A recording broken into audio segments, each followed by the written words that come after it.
If my spouse receives a bad diagnosis, is that a good time to think about estate planning? So this is about a situation where your husband or your wife or your spouse receives some kind of bad diagnosis that may or is fatal. It's an unusual situation, but not that unusual.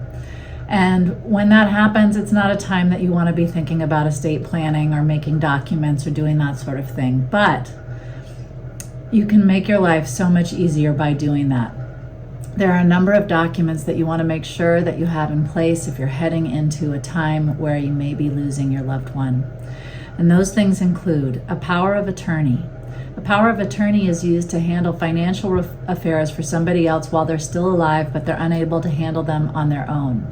So if you have a spouse, say, that may end up unable to communicate as a result of their medical issues or the like, you definitely want to have a robust power of attorney so that you can continue to manage the affairs for that person. You want to have an advanced healthcare directive for that person, where they're choosing who can make their medical decisions for them and discussing how long they'd like to be left on life support and other issues like that. And then you definitely want to have a will and possibly a trust. A will says who gets what and how it's distributed. A trust does the same thing, but avoids probate court.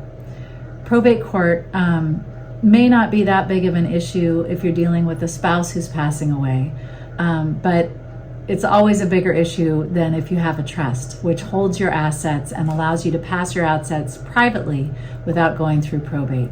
When you're passing between a spouse, it's easier to pass things privately without going through probate than it is to, say, your children or the like.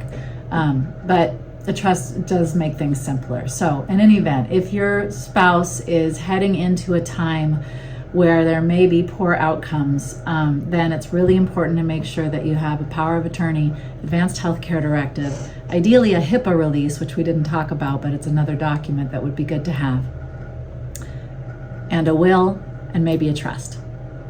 So even though in this time you're probably not feeling like you want to talk to an attorney about anything, you really will make things much easier for you and your spouse if you do so.